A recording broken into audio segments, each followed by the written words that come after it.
Olá, pessoal! Que maravilha estar aqui na função de professora, podendo contribuir de alguma maneira para a formação pessoal e profissional de cada um de vocês. Sejam muito bem-vindos a mais uma disciplina do curso Pró-Funcionário. Nossa disciplina, Relações Interpessoais, aborda um tema bastante instigante e tenho certeza que vocês estão curiosos quanto ao que vamos estudar.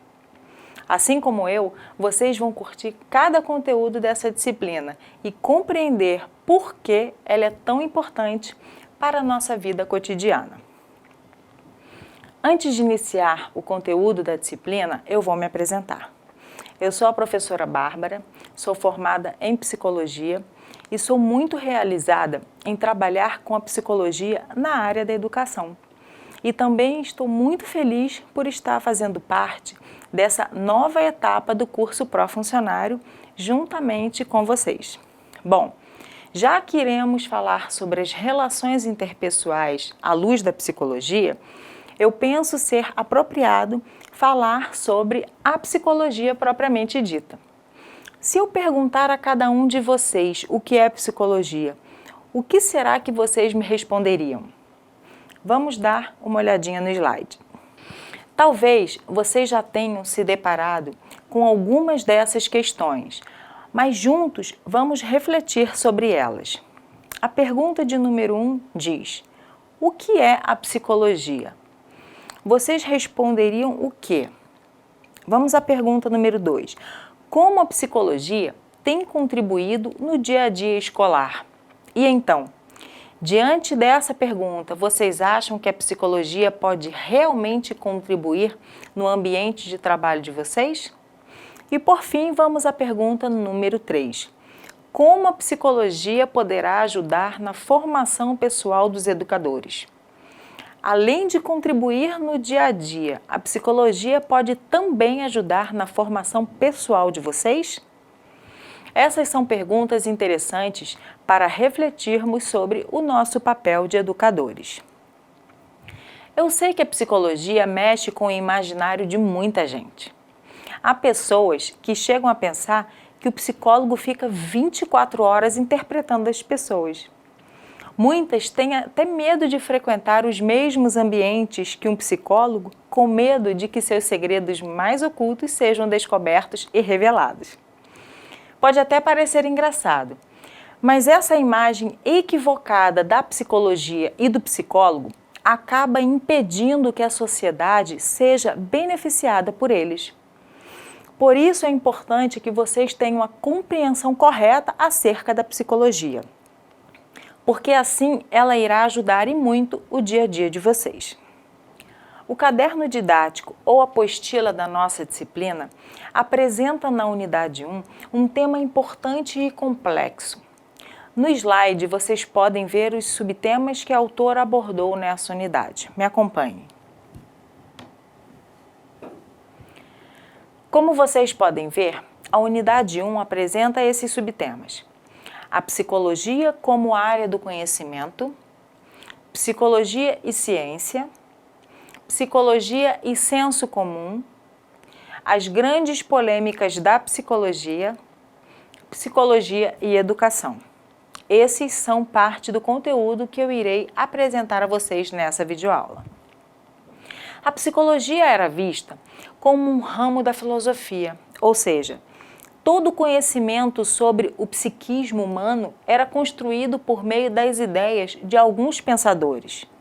Mas no final do século XIX, mais precisamente em 1879, a psicologia passou a ser considerada como ciência.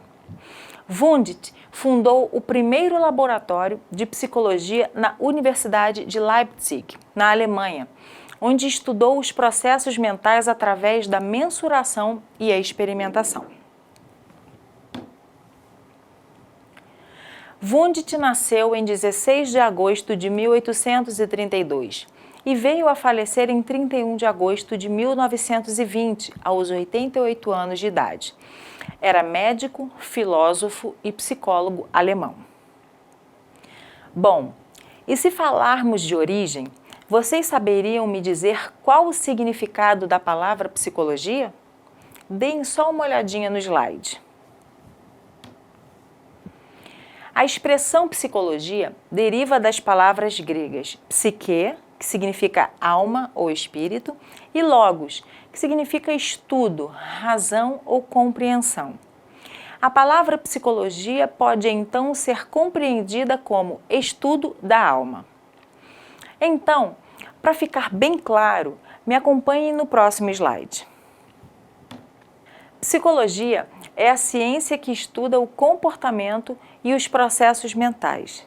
E o que vem a ser isso? Qual o objeto de estudo da psicologia?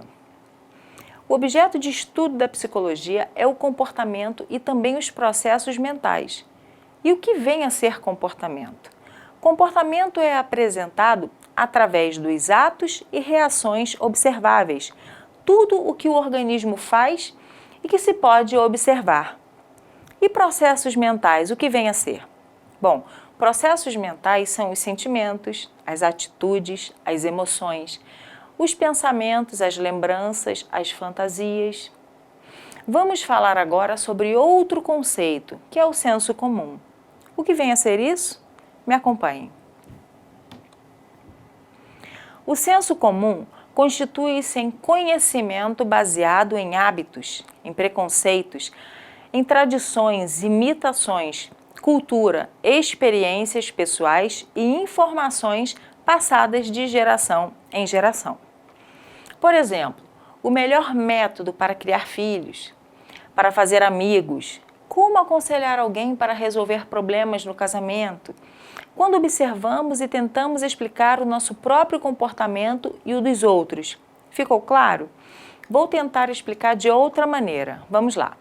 O conhecimento do senso comum é produzido no meio social através da nossa vivência histórica, ou seja, o senso comum se caracteriza por conhecimentos empíricos ou experiências vividas, acumulados ao longo da vida e passados de geração em geração.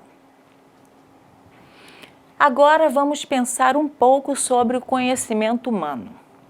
Mesmo sem ter estudado psicologia, com certeza vocês já tentaram dar respostas para muitas questões para entender e explicar o que se passa ao seu redor e com você mesmo. De tudo que vimos até aqui, você já refletiu sobre o que é psicologia? Tente pensar em como você responderia a essa pergunta. Na verdade, eu sei muito bem que não é fácil definir psicologia. Para vocês pode até ser complexo compreender essa ciência, mas peço a vocês que me acompanhem no slide para vermos algumas definições que podem esclarecer ainda mais o que ela realmente é. Me acompanhem. Na primeira definição, a psicologia é a ciência que estuda o ser humano concreto em todas as suas expressões, como comportamentos e sentimentos construídos a partir das relações sociais, das vivências individuais e da constituição biológica. Essa é a definição apresentada pela autora da nossa apostila. Continue me acompanhando no slide. Olhem a segunda definição. Psicologia é a ciência que estuda e ou trata dos estados e processos mentais, do comportamento do ser humano e de suas interações com o ambiente físico e social. Ou seja, o ser humano não nasce pronto, ele constrói o seu ser aos poucos, se apropriando do material do mundo social e cultural, ao mesmo tempo em que atua sobre este mundo. O ser humano tanto afeta o mundo como é afetado por ele. Eu posso dizer a vocês que a nossa identidade é construída também e principalmente por meio das relações interpessoais. Percebem como é importante o convívio diário e constante com o nosso próximo? Pensem nisso. Nesse momento, convido vocês a refletirem sobre duas questões. A primeira é sobre a relação da psicologia com a educação. A segunda, sobre a relação entre desenvolvimento e aprendizagem. Pensem sobre isso porque mais à frente iremos juntos analisar essas duas relações. Mas antes precisamos conhecer algumas teorias para estarmos embasados o suficiente para entendermos essas relações. Eu posso começar falando que a psicologia, desde que se tornou ciência, sofre algumas influências de diferentes campos do conhecimento. Que campos do conhecimento são esses? A psicologia apresenta 3 teorias tidas como as mais importantes. A primeira é o behaviorismo, ou comportamentalismo, conhecida como a psicologia dos ratinhos por causa dos estudos feitos em laboratórios com esses animais. A segunda é a Gestalt, conhecida como a teoria da forma, que surge com a preocupação de se compreender o homem como uma totalidade. E a terceira teoria é a psicanálise, com certeza a mais conhecida, disseminada e utilizada no senso comum por causa das ideias de Freud, principalmente as relacionadas à teoria da sexualidade infantil. Bom, essas são as teorias mais conhecidas no Ocidente. Mas estudaremos agora 2 teorias que consideramos as mais importantes entre os que marcaram a origem da psicologia moderna e pela grande contribuição que trouxeram ao campo científico. Estou falando das teorias de Vygotsky e de Vallon. Vou então começar apresentando a teoria de Vygotsky. Quem foi Vygotsky? Levi Seminovich Vygotsky, professor e pesquisador. Era formado em medicina, direito, história e filosofia. Nasceu na Rússia em 17 de novembro de 1896 e morreu aos 37 anos de tuberculose, deixando um legado através de sua teoria, que buscou estudar o homem e seu mundo psíquico como uma construção histórica e social da humanidade. A teoria de Vygotsky, conhecida como teoria sócio-histórica, enfatiza o papel da linguagem e da aprendizagem no processo de desenvolvimento. Para ele, a aquisição do conhecimento se dá pela interação do sujeito com o meio. Vygotsky foi o primeiro a chamar a atenção à importância do envolvimento ambiental no desenvolvimento da criança e no processo de formação da mente. Sua metodologia não abria mão da relação teoria-prática. Para ele, a aprendizagem da criança antecede a entrada na escola e que o aprendizado escolar produz algo novo no desenvolvimento infantil, evidenciando as relações interpessoais. A aprendizagem acontece em todo lugar. O processo de formação de pensamento é despertado e acentuado pela vida social e pela constante comunicação que se estabelece entre crianças e adultos, a qual permite a assimilação da experiência de muitas gerações. Outro teórico que muito contribuiu para a educação foi Henri Vallon, natural de Paris, França, no ano de 1879. Vallon era formado em medicina, filosofia e psicologia. Atuou como médico na Primeira Guerra Mundial, ajudando a cuidar de pessoas com distúrbios psiquiátricos. Em 1925, criou um laboratório de psicologia biológica da criança. 4 anos mais tarde, tornou-se professor da Universidade Sorbonne e vice-presidente do Grupo Francês de Educação, que ajudou a revolucionar o sistema de ensino daquele país, e da qual foi presidente de 1946 até morrer, também em Paris em 1962. Ao longo de toda a vida, dedicou-se a conhecer a infância e os caminhos da inteligência nas crianças. Vallon foi o primeiro teórico a levar não só o corpo das crianças para a sala de aula, mas também as suas emoções. Sua teoria era baseada em 4 elementos que, para ele, se comunicam o tempo todo: afetividade, movimento, inteligência e na formação do eu como pessoa. A teoria de Vallon permite que o homem moderno possa compreender a si mesmo a partir da imagem de sua própria infância, pois suas concepções teóricas levam ao conhecimento da criança e do adulto, sendo o conhecimento do adulto adquirido por meio do conhecimento da criança. As emoções para ele têm um papel muito importante no desenvolvimento da pessoa. É por meio delas que o aluno exterioriza seus desejos e suas vontades. Bom, o que aprendemos com essas teorias que vocês acabaram de conhecer? Aprendemos basicamente que o ser humano, ao transformar suas condições de vida, transforma-se a si mesmo. O homem é um ser biológico, psicológico e social, que se desenvolve na natureza. Sendo assim, considerando tudo o que vimos até aqui, podemos agora falar da relação entre psicologia e educação. Vocês acham que pode haver relação entre essas duas áreas do conhecimento? Claro que sim. Um exemplo disso é a própria psicologia da educação, que foi sendo construída com a finalidade de fornecer subsídios teóricos para a prática de ensinar e aprender, de forma a torná-la mais eficaz. Vimos que é importante compreendermos a relação entre psicologia e educação, para então entendermos a relação entre desenvolvimento e aprendizagem. Com isso, podemos refletir sobre o papel da escola. Qual sua real relevância? Já pararam de fato para pensar sobre isso? Às vezes estamos tão envolvidos com nossas atividades diárias, no ambiente de trabalho, que deixamos de refletir e avaliar o que é a escola, qual o seu papel, qual a sua importância. Então, vamos juntos pensar sobre ela.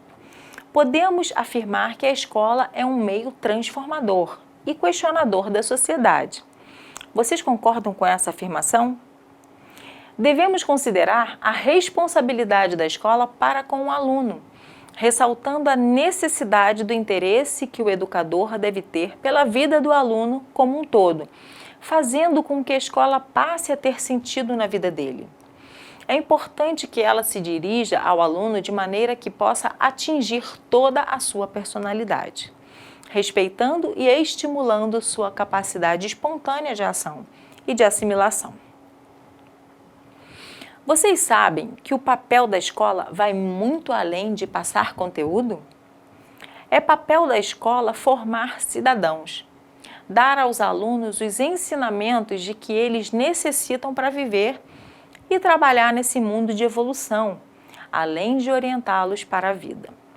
Isso só acontece se a escola definir como meta o trabalho crítico com os conteúdos a serem estudados pelos alunos.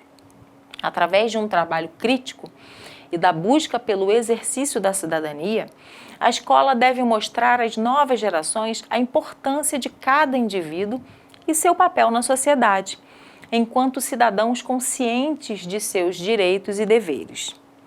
É preciso que a escola compreenda que também é seu papel dar ao aluno condições para se inserir no meio social. É preciso atentar para a evolução do mundo e orientar o estudante para a vida. A escola, enquanto instituição detentora do saber, precisa compreender sua importância na formação de um sujeito que atua em uma sociedade. Agora eu pergunto a vocês, diante de tudo isso, é necessário ter uma formação também psicológica? Claro que sim. Para quê? Para melhor compreender a natureza e o desenvolvimento dos alunos de suas escolas e poder agir verdadeiramente como educador. Vocês estão percebendo como é importante falarmos sobre isso e em como a escola exerce influência sobre a vida do aluno? Muito mais do que vocês imaginavam. Por isso, é necessário estudar psicologia nesse curso. Mas lembrem-se, não estou dizendo que sabendo um pouco sobre psicologia, vocês entenderão e resolverão tudo. Claro que não. Mas com certeza poderá ajudar a compreender melhor algumas atitudes dos alunos ou mesmo de um colega de trabalho. É importante perceber que as ações de ensinar e aprender não são somente atividades escolares. São ações que ocorrem durante a vida inteira, em todos os lugares, em todas as idades. Sempre haverá um mediador, um educador entre aqueles que aprendem o objeto a ser aprendido. Pensar sobre o papel do funcionário de escola como educador é importante e necessário. Por quê? Porque como funcionários de escola, vocês são educadores. Educador não se limita à função de professor. Como vimos anteriormente, a escola não tem apenas a função de transmitir conteúdo ao aluno. Nos tempos atuais, o educador deve saber lidar com novas situações, saber se modificar e ampliar conhecimentos, ter estratégias para resolver os problemas, conviver em grupo e saber se relacionar, apontar sugestões. Essas são características necessárias a todas as pessoas, em qualquer momento, dentro e fora da escola. Por isso, é importante pensar em tudo isso quando se quer ser um bom educador e no seu papel dentro da sociedade, nesses tempos em que há muitas mudanças e exigências. Bom, vamos voltar a falar sobre a aprendizagem, essa relação entre desenvolvimento e aprendizagem. Vocês estão lembrados do psicólogo russo Levi Vygotsky? Pois é, Vygotsky é autor da teoria sócio-histórica, lembram? Essa teoria basicamente propõe que vejamos o desenvolvimento como um potencial e que a ajuda do outro leva ao desenvolvimento da pessoa. Sua grande contribuição é mostrar que aprendemos e nos desenvolvemos sempre em relação com as pessoas em nossa volta. Daí a importância do educador estar em constante interação com o aluno, sempre procurando ajudá-lo. Para Vygotsky, o homem possui natureza social, visto que nasce em um ambiente carregado de valores culturais. Nesse sentido, a convivência social é fundamental para transformar o homem de ser biológico em ser humano social. A criança nasce apenas com funções psicológicas elementares e, a partir do aprendizado da cultura, essas funções transformam-se em funções psicológicas superiores. Essa evolução é mediatizada pelas pessoas que interagem com as crianças. E é essa intermediação que dá ao conhecimento um significado social e histórico. A psicologia do desenvolvimento estuda diferentes aspectos da evolução do ser humano. Os psicólogos do desenvolvimento se interessam pelo crescimento da estrutura física, do comportamento e do funcionamento da mente. Vocês sabiam que as fases do desenvolvimento humano, como a conhecemos, que é a infância, a adolescência, fase adulta e terceira idade, são invenções socioculturais relativamente recentes? Pois é. Mas nem sempre foi assim. Na infância, por exemplo, durante séculos, as crianças foram consideradas como adultos em miniatura. Nos séculos XIV, XV e XVI, o tratamento social dispensado à criança era igual ao de um adulto. Ser criança era um período breve da vida, pois logo se misturavam aos mais velhos. Elas participavam de todos os assuntos da sociedade, adquiriam o conhecimento pela convivência social. Adultos, jovens e crianças se misturavam em toda atividade social, nos divertimentos, no exercício das profissões, nas tarefas diárias, no domínio das armas, nas festas, cultos e rituais. O cerimonial dessas celebrações não fazia muita questão em distinguir claramente as crianças dos jovens e estes dos adultos. Na Idade Média, por exemplo, a partir dos 7 anos, as crianças começavam a aprender um ofício sob a tutela de um adulto, passando a ter responsabilidades próximas à dos adultos. Além das responsabilidades, elas participavam de todas as atividades do adulto, como trabalho, lazer, festas. Nesse aspecto, o serviço doméstico se confundia com a aprendizagem, consistindo em uma forma de educação da criança. A passagem pela família era rápida e insignificante. Geralmente, a partir dos 7 anos, as crianças iriam viver com outra família para serem educadas. Apesar da ideia de criança e infância ter se transformado em nossos dias, muitas dessas concepções acima referentes ao período de transição medieval para a moderna permanecem presentes, ainda que de forma disfarçada em algumas crenças e práticas de nosso tempo. Do século XVI para o século XVII, na Europa, começam a perceber a criança como um ser diferente do adulto. Surge um sentimento de infância, sentimento um pouco distorcido, uma vez que as crianças eram vistas como objeto lúdico dos adultos, para divertir os adultos.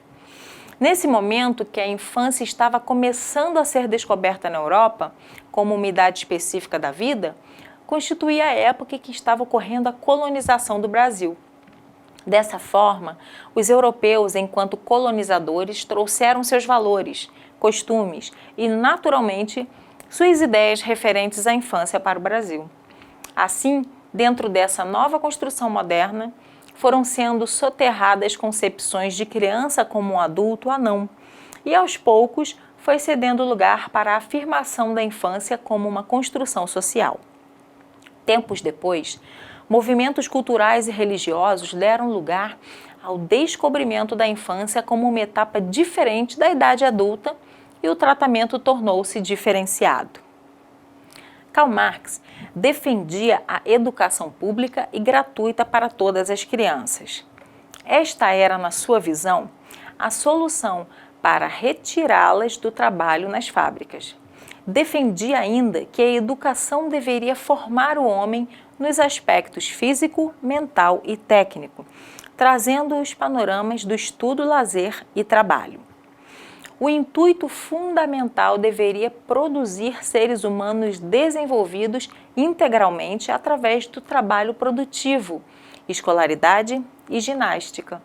Com toda essa informação, compreendemos que a aprendizagem é um processo que está interligado com o desenvolvimento da pessoa. Sendo assim, a educação na escola deve proporcionar ao aluno experiências pessoais que promovam o seu desenvolvimento intelectual. E qual a tarefa do educador diante de tudo isso?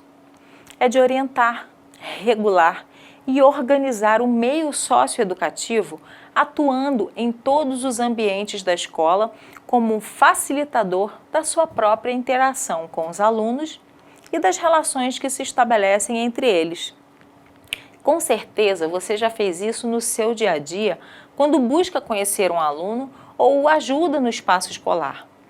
É importante poder contar com um conhecimento a mais para refletirmos a nossa prática e buscar fazer dessa prática uma ação que seja educativa, que leve o outro, no caso o aluno, ao seu desenvolvimento intelectual e pessoal.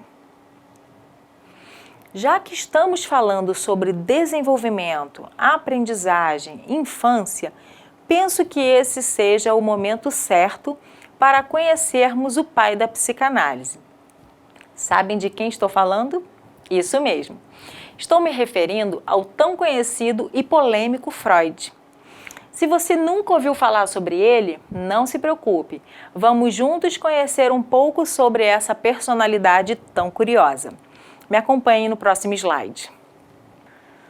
Freud nasceu em Freiberg, antiga Tchecoslováquia, atual República Tcheca, em 6 de maio de 1856. Esse grande nome da psicanálise foi o responsável pela revolução no estudo da mente humana. Formado em medicina e especializado em tratamentos para doentes mentais, ele criou uma nova teoria, que estabelecia que as pessoas que ficavam com a mente doente eram aquelas que não colocavam seus sentimentos para fora.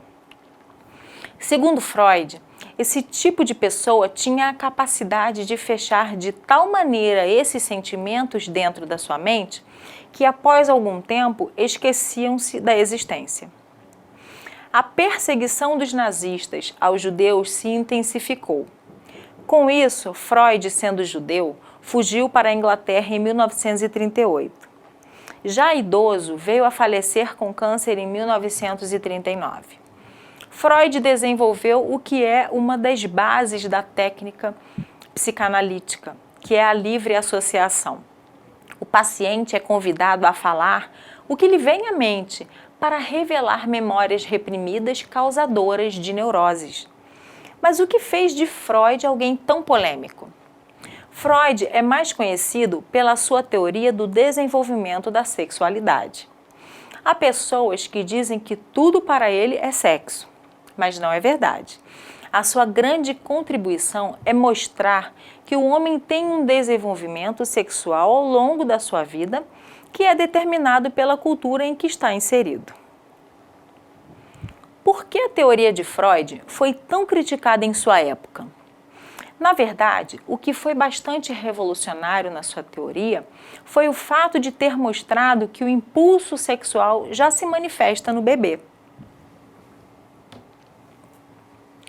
Em um dos seus escritos mais importantes, chamado Três Ensaios sobre a Sexualidade, de 1905, Freud descreve a sequência típica das manifestações do impulso sexual, distinguindo 5 fases do seu desenvolvimento, sendo elas a fase oral, que ocorre de 0 a 1 ano, a fase anal, que ocorre dos 2 aos 4 anos, a fase fálica, que ocorre dos 4 aos 6 anos, o período de latência, que ocorre dos 6 aos 11 anos, e a fase genital, que ocorre a partir dos 11 anos de idade.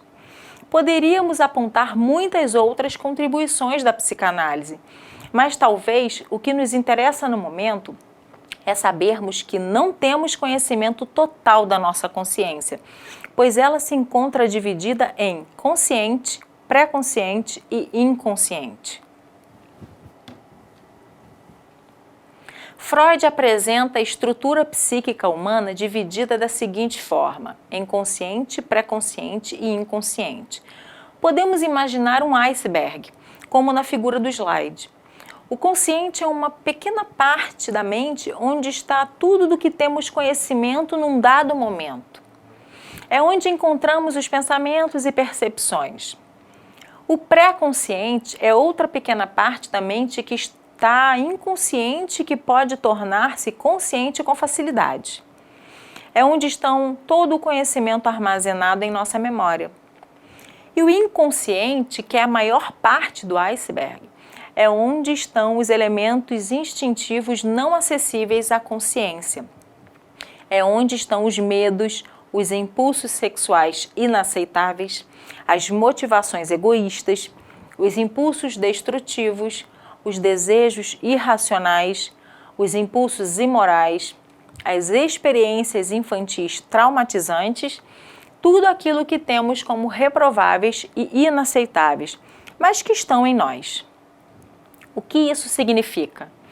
Significa que todos os nossos atos, mesmo aqueles aparentemente praticados por acaso, estão relacionados a uma série de causas, das quais nem sempre temos consciência.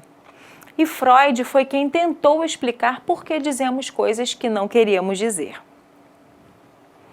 Agora que vocês conheceram um pouco da teoria freudiana, convido vocês a conhecerem outro teórico de grande importância para a educação brasileira.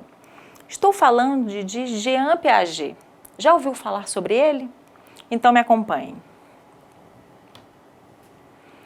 O biólogo suíço Jean Piaget foi o nome mais influente no campo da educação durante a segunda metade do século XX, a ponto de quase se tornar sinônimo de pedagogia. Mas saibam que não existe um método piagetiano, como ele próprio gostava de frisar. Ele nunca atuou como pedagogo. Antes de mais nada, Piaget dedicou a sua vida a submeter à observação científica rigorosa o processo de aquisição de conhecimento pelo ser humano, particularmente a criança. Piaget desenvolveu em suas pesquisas a teoria da construção do conhecimento, mais conhecida como epistemologia genética. Seu foco principal foi o sujeito epistemológico, o qual foi estudado pelo método clínico desenvolvido pelo próprio Piaget. A teoria explica como o conhecimento é adquirido e montado em nossa psique, desde a primeira infância até a maturescência humana. A obra de Piaget é reconhecida em todo o mundo, pois contribui para a compreensão da formação e construção do intelecto. Educar para Piaget é provocar a atividade, isto é, estimular a procura do conhecimento. O professor não deve pensar no que a criança é, mas no que ela pode se tornar. Vem de Piaget a ideia de que o aprendizado é construído pelo aluno, e é sua teoria que inaugura a corrente construtivista. A teoria de Piaget afirma que o desenvolvimento cognitivo é explicado numa sucessão dos seguintes estágios. O primeiro estágio é o chamado de sensório-motor, que ocorre do nascimento aos 2 anos. O segundo estágio é o chamado de pré-operacional, que ocorre dos 2 aos 6 anos. O terceiro estágio é chamado de operações concretas e ocorre dos 7 aos 11 anos. E, por fim, o quarto estágio, chamado de operações formais, que ocorre dos 12 anos em diante. Vamos agora dar uma olhadinha no slide para conhecermos um pouco mais sobre o médico Henri Vallon e sua teoria do desenvolvimento. Como vocês podem ver no slide, Henri Vallon nasceu na França em 1879 e viveu toda a sua vida em Paris, onde morreu aos 83 anos de idade, em 1962. Formado em filosofia e medicina, atuou como médico psiquiatra até 1931, dedicando-se ao atendimento de crianças com deficiências neurológicas e distúrbios de comportamento. Durante sua vida, presenciou as 2 grandes guerras mundiais, o avanço do fascismo, revoluções socialistas, entre outros conflitos políticos. Além de tudo, era interessado pela psicologia infantil. Vallon dividiu o processo de desenvolvimento em etapas. A primeira etapa chama-se período da vida intrauterina, em que a criança se encontra em total dependência biológica do organismo materno, mas que já se faz presente no meio social por meio dos seus movimentos. A segunda etapa chama-se estágio impulsivo, que ocorre depois do nascimento, em que a criança já depende de si própria em relação à respiração e à capacidade de autorregulação da temperatura do seu organismo. Em seguida, temos o estágio emocional, que ocorre por volta dos 6 meses, fase em que a criança já é capaz de manifestar uma grande quantidade de expressões emocionais, tais como a raiva, a dor, a tristeza e a alegria. O estágio seguinte chama-se sensório-motor, que ocorre do 1º ano de vida ao começo do 2º, em que a criança começa a explorar o mundo ao seu redor. Nessa etapa, as atividades dominantes são a marcha, que é o caminhar, e a fala, que libertam a criança de numerosas dependências e limitações. Em seguida, temos o período do personalismo, que ocorre por volta dos 3 anos, em que a criança passa a ser o foco principal. É como se ela começasse a tomar consciência de si mesma, demonstrando a necessidade de conquistar a autonomia. E também é nessa etapa que a criança começa a imitar o adulto. A imitação permite a identificação de um modelo e não significa que a criança já esteja fazendo escolhas para sua vida adulta. Após essa fase ocorre o período da puberdade e adolescência, dos 6 aos 12 anos, em que a criança se volta outra vez para as coisas em volta dela. A escola nesse período desempenha um papel importante na vida psíquica da criança, alargando suas relações pessoais e sua capacidade intelectual. Finalmente surge então a fase adulta, em que a pessoa atinge um equilíbrio entre as alternâncias de se voltar para o seu interior e o interesse pelo intelectual. O adulto continua se desenvolvendo emocional e intelectualmente. Vamos agora falar sobre o papel do educador na formação da personalidade do aluno. E então, vocês acham que o educador tem a capacidade de influenciar a personalidade do aluno? Vocês já pararam para pensar sobre isso? Eu penso que seria interessante sabermos primeiro o que é personalidade. Vocês sabem o que é personalidade? Me acompanhem. Personalidade é a soma total de maneiras pelas quais o indivíduo reage e interage com os outros. A personalidade é também o resultado da hereditariedade ou do meio, ou seja, é o resultado da interação do indivíduo com o meio em que vive e individualiza a maneira de ser, de pensar, de agir e de sentir de cada pessoa. Personalidade, então, é o conjunto das características marcantes de uma pessoa. É a força ativa que ajuda a determinar o relacionamento das pessoas baseado em seu padrão de individualidade, pessoal e social, referente ao pensar, sentir e agir. Personalidade é um termo abstrato utilizado para descrever e dar uma explicação teórica do conjunto de peculiaridades de um indivíduo que o caracterizam e diferenciam dos outros. A personalidade tem várias facetas que são consideradas como parte integrante dela e que influenciam as atitudes de cada pessoa. A forma física pode influenciar na autoestima, de maneira positiva ou negativamente, alterando o comportamento e a percepção que a pessoa tem de si. O temperamento é responsável pelo comportamento afetivo, pela excitação e atenção. Agora vou fazer uma pergunta para cada um de vocês. Afinal de contas, quem é você? Você é a mesma pessoa de quando tinha 2 anos de idade? É a mesma pessoa, só que diferente. Naturalmente, você se desenvolveu e aprendeu muito nos anos que se passaram, não é mesmo?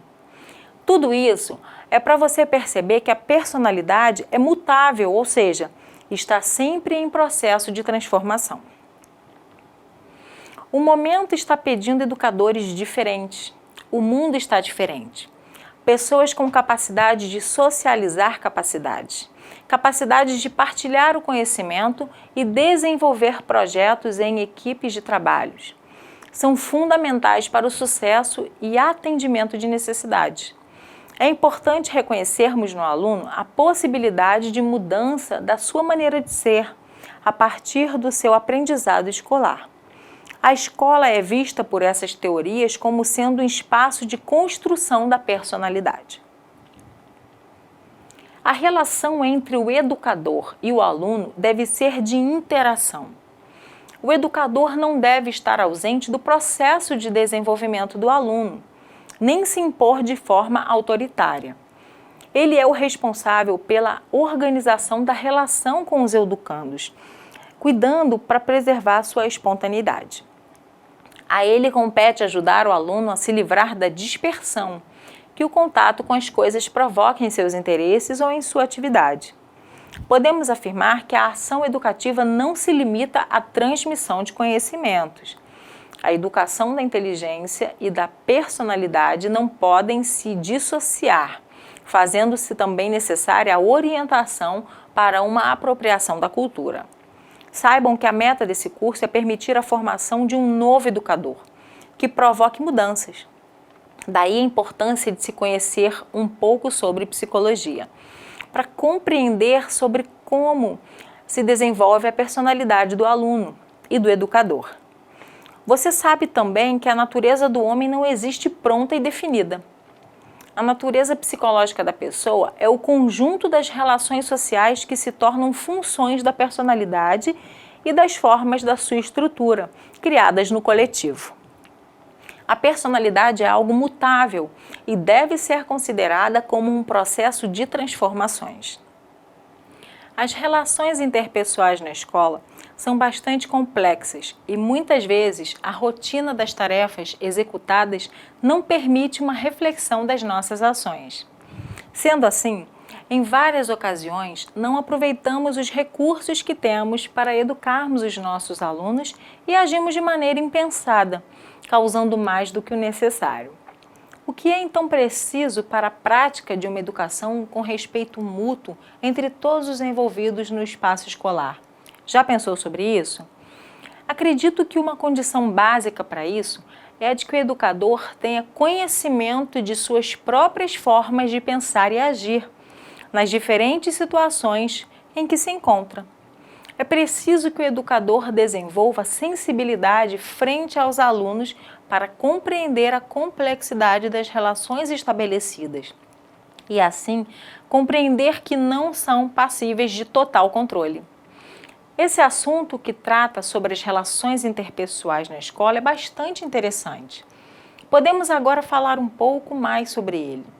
Dentre as tantas inteligências emocionais que uma pessoa possui, a relação interpessoal é uma de grande destaque, pois é a forma como o indivíduo lida com o seu meio social, seja na família, na escola ou no trabalho.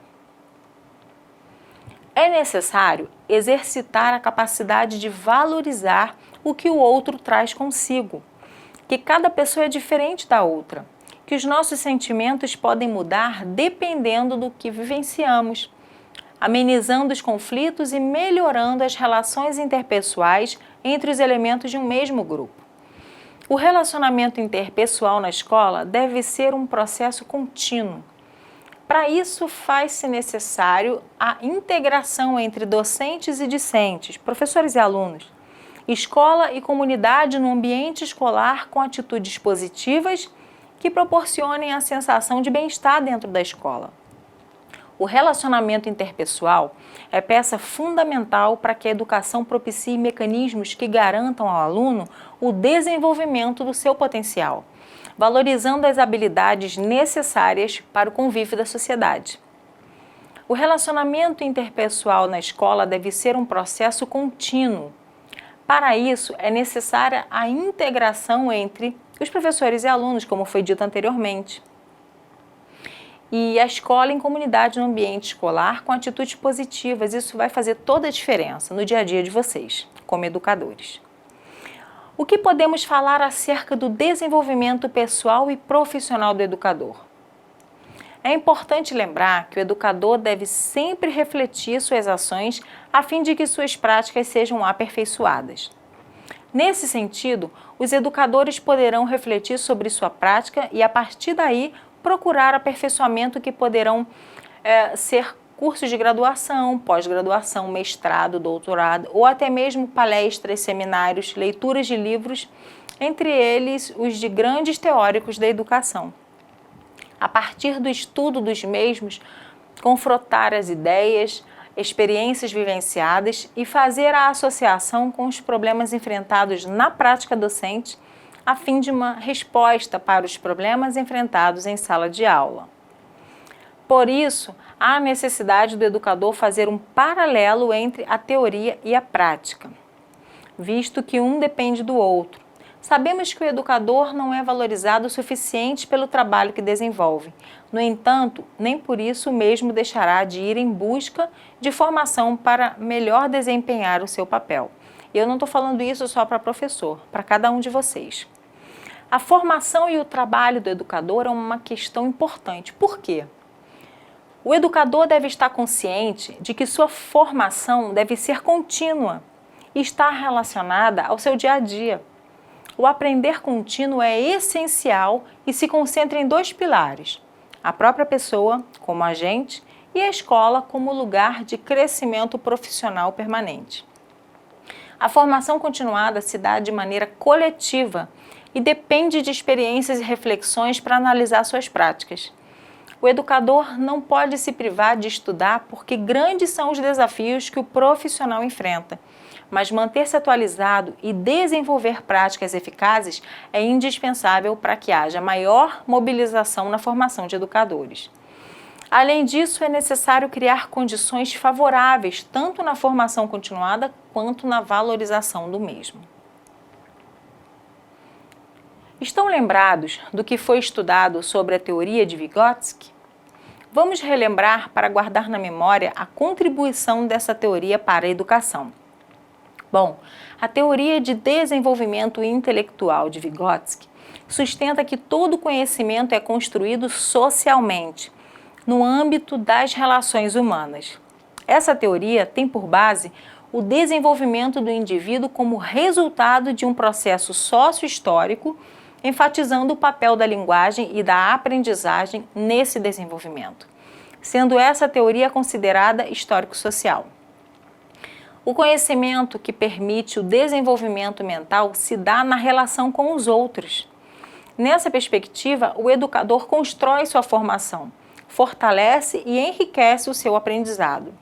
Por isso é importante ver a pessoa do educador e valorizar o saber de sua experiência.